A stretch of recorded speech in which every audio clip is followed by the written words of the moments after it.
My name is Aj. I'm at Inner.flight.retreat, the Shipibo retreat to be exact. And the question is, what did ayahuasca do for me?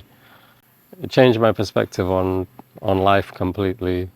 I think with like a lot of plant medicines and other life-changing experiences, like you're always looking for something. You're always looking for something profound or deeper that is something is willing to show you. Ayahuasca is a medicine that's probably been used for thousands of years, if not millennia, by indigenous tribes in the Amazon. We don't even know how long it's been used for, actually. And it's traditionally used as a medicine for the shamans or medicine men to help people who are sick, mentally, physically, in all planes of things in, in, in the context of sickness. And you know, like science and modern medicine knows very little about, it knows about the chemical structure of ayahuasca and the plant composition, but it knows very little about the mechanism by which it does its work. For me, ayahuasca, it changed everything. It goes to the root of the problem in our psyches in various different ways. It can isolate problems in the body and release tension. That can be physical tension, or it can be emotional tension stored in a physical way in the body. For me, the first retreat I came with Inner Flight was in January, about 10 months ago, and that was really profound to me because it was like my introduction to ayahuasca. And really what that retreat gave back to me was my heart, and it brought me back to myself. It gave me a release of different tensions and different conditionings that were held on to myself from childhood, or which were projected onto me since childhood, and then I clung on to that I wasn't even aware of at times. There were things that I was aware of that I wanted a release from, emotional pain, that it just went right to the root of and kind of unsowed the seed of those emotional pains. And it does it in a very, can sometimes be not so gentle, but it's always loving in the way it's doing it. And if we're talking about like what ayahuasca is, if you want the truth, it's the spirit of the earth. It's the spirit of a divine, benevolent plant mother. And it might sound like, you know, spiritual woo-woo, but you need to experience it to really understand it. And that's like with anything in life. So it gave me a release from all of those things in the first retreat. And it's not like you get a release from it and then you're all good. It's like it shows you the path. It shows you where these things lie. It shows you a way out. And then it was like the Shipibo Maestro was saying in this retreat, you have to meet ayahuasca halfway. You have to also do the work. So it's like anything in life. You have to see what's causing your pains, and then you also have to put in the effort. So then after that first retreat, ayahuasca for me, it changed my life completely. It sometimes in ways that you might not like, but in ways that are necessary and good for you. That's why it's a benevolent entity or spirit or energy, whatever you want to call that. It took away a relationship that wasn't serving me anymore. It changed my outlook on what I wanted to do with my life and my career and where I wanted to put my energy. It stopped me from, you know, drinking and different addictions that I had and different patterns that I was repeating. It gave me a way out of that, but it also required me to meet it halfway and put in the effort to do that. And also just to relax and to allow it to do its work, because it doesn't stop after you drink ayahuasca. It's a continual process that it's allowing you to go through. You know, ayahuasca is present in all plants. It's present in the pineal gland in humans. It's hypothesized to be one of the things which are causing sleep and dreams, but also very little is known about it scientifically. And just the fact that it's present in all living life, and then you have this profound experience by drinking a traditional shamanic medicine that's been used for thousands of years, it you can easily come to the conclusion that you're uniting with life because it's already a part of you and it's already a part of everything, and you're really just talking to life itself. And if you really want to then like flip the script a bit, you're also just talking to yourself and going deeper in yourself. So it's really all the same thing. It's not like an outside thing that you're taking or you're being a part of. It's really just coming back to yourself. Then I went through all these life changes, things shifted out of my life. I worked on myself a lot, and then my life turned around kind of in a full circle, and I knew it was time to come back and sit with ayahuasca, sit with the medicine again. And then this retreat was really special because the Shipibo maestros, who are the original keepers of ayahuasca, who have worked with these things in a lineage for a long, long time, they're coming to Costa Rica. They're doing their traditional healing in the way that they teach others as well in Peru, and they're singing their ikros or medicine songs or prayers, and they're healing you in a really profound, powerful way because this is something that's been passed down from them from generation to generation.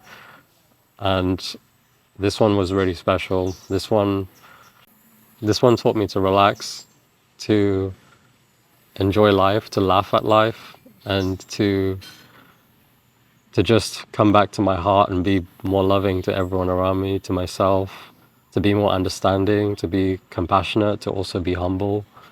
And it also taught me that I have a lot to learn, because we often think our traumas and our things are healed like in an instant, but it taught me that it's a never-ending cycle. It's not cycle, it's a never-ending process, and that we need to be humble because we have a lot to learn, and we have a lot to learn from life as well. You can read things in a textbook, or you can experience it for yourself, and you can get direct teaching from something that is part of all of life itself. And in my experience, direct teaching is always more profound, and it always hits you in a different way, and it always sits deeper in you, and it always keeps working through you. And so this retreat, like, it really brought me back to my joy. It brought me back to my essence and who I am as a person. And I was questioning what my path was after all these life shifts happened in the last 10 months. And it really was clear in showing me what I really wanted to do and what I'm good at and what I would flourish in. And it really gave me so much more than direction. It gave me like everything back about myself. It brought me back to me as a kid and how I used to laugh as a kid and how I used to take life in those times, and how I can now play with life and have fun and also follow my path and help people. And so, like, it gave me everything, really. It's given me so much, and it's still got so much to give. And I'm gonna walk away with so much to integrate and to work on and to work with. But I know the universe is loving by nature, and it's a beautiful it's a beautiful thing to be loved by the universe and to have real experience which shows that. So you are a Western doctor. What is the difference between traditional Amazonian medicine and your Western medical training? So there's a lot I could say on the subject. I think that it's important to acknowledge Western medicine. It's really, really good. The scientific process is a good process when it's done right, when you can constantly think if something is correct and question it and then come to a correct conclusion. I think that's a really good way of understanding the world around us, and it's got us so far as well. And especially in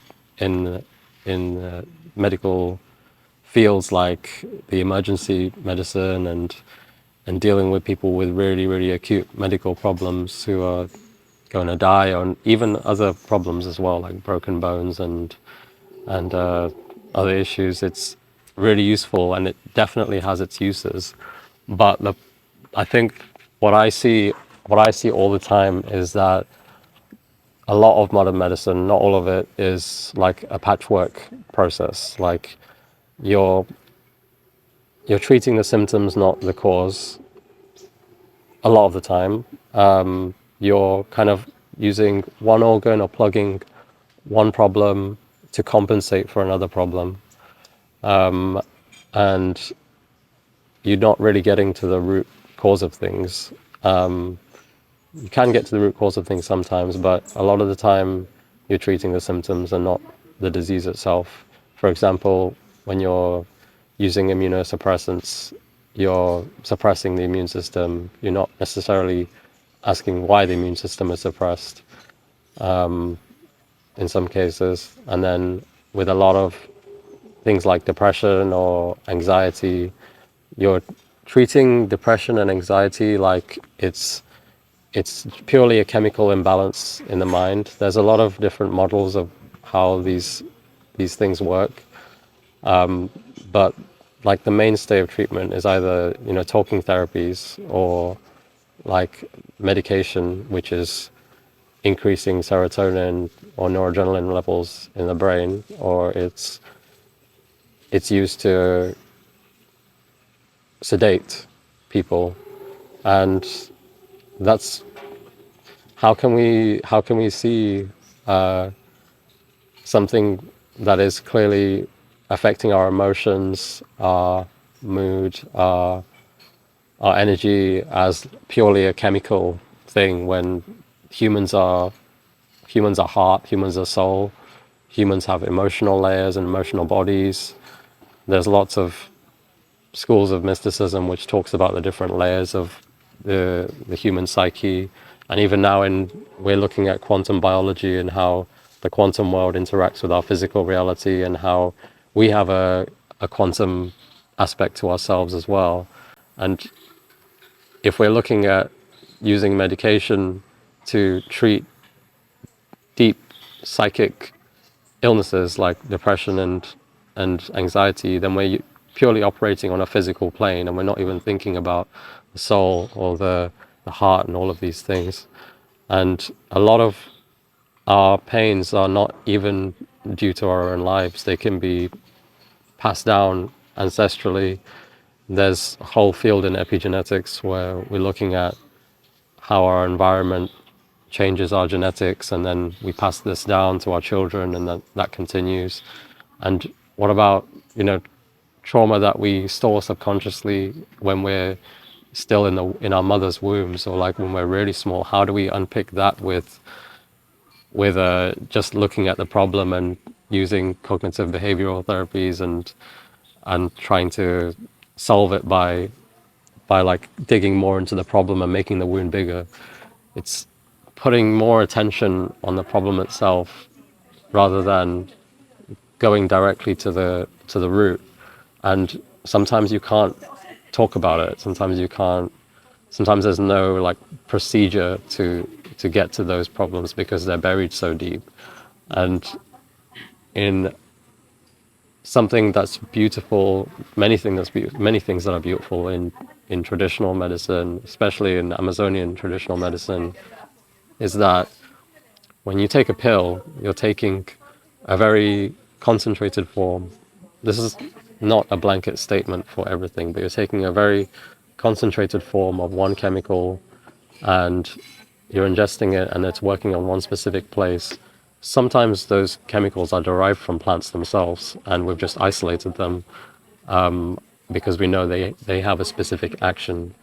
But the thing with plants and plant medicines is that there can be so many different interacting compounds in one plant that can balance out the side effects of these like concentrated one chemical pills that we're completely ignoring. And sometimes we don't particularly know how all these compounds interact with that one active ingredient that we take. So sometimes they might reduce the side effects of certain things, and that is a major problem in Western medicine, is that we suffer from a lot of side effects from the medications we take. And it goes back to the same point I was taking. It's like treating it like patchwork. You're plugging one organ to compensate for another one. Whereas if you're able to work with plants more and understand them more, and you can take a more holistic approach, and it can balance out these negative effects from just taking one very concentrated form of a compound. And if we want to go into the spiritual side of things, which is important because we always ignore the spiritual side. And how can we ignore the spiritual side of things? Because the world is spiritual, you're spiritual, you have a soul, you have emotions, you know it in your heart. Then if you look at ayahuasca, how did we find a monoamine oxidase inhibitor, which is what prevents the active DMT. ingredient of DMT, yeah, working in the, well, not being absorbed in the gut. We found the Amazonian traditional people, Shipibo people, found the one plant in the forest that is an inhibitor of that enzyme in the stomach, which actually allows ayahuasca to work. And how did they know that? How did they know that there was that small chemical? They didn't have a microscope, electron microscope, to see what the chemicals were. They say they were told this by the plants, and that's something I really believe in, and that's something that I have experience in. That you're told things by the plants, that information that you otherwise wouldn't have access to, and that only comes from working with plants, and that only comes from being able to hear the message. And it's in the same way, in you take any plant and it has a message to tell, and it's not just the chemicals in the plant that are healing you, it's also the spirit of the plants. And these plants are all very powerful entities, and they have a lot to tell, and they have a lot of healing power to give as well. And we have a lot to learn as well. And to say that we know everything about a plant by knowing its chemical structure, I think is not a very smart thing. It's not a very smart place to start from. And so starting from a place of, I don't know everything, and I don't think that science knows everything, which is true, science doesn't know everything, is a really good place to start. And, maybe the people who have been working with these things for so many thousands of years, millennia, have a lot of wisdom that they can share, that we just need to hear, and has the capacity to heal us in a multidimensional level, in a quantum level, because the world is quantum, the universe is quantum, and when we're connecting with these plants, and we are we're being worked on in a quantum level, and that's something that you can't always conceptualize or or write down or formulate into like a clear, this is the way it works. We don't know the way it works yet. We don't know so much about quantum physics, so how can we know so much about the quantum biology of a human being and the world around us? How are the Shipibo maestras? Oh, they're amazing. they I've It's rare, it's very rare that you meet people who are so powerful yet so humble, and there's no gatekeeping of information. They want to share they want to share their healing. They just want you to get better, and there's no ulterior agenda with them. They are just trying to benefit everyone, and trying to benefit the universe, and trying to do the work of the plants. And there's just a purity with them. There's no lying in their eyes. There's no lying in their being. There's no conditioning in them. There, there is always conditioning in everyone, but there is very little conditioning in them compared to us. And it's really an honor to be around them, because their energy rubs off on you, their humbleness rubs off on you, the way they see the world and the way they view the world and the beauty of them rubs off on you, and They have so much wisdom to share with the heart, with the soul, with their knowledge of treating different people. It's like a vast library and expanse, and they've been their culture has been road mapping these territories for so long. It's really beautiful to be around them, and it's an honor, honestly. Yeah.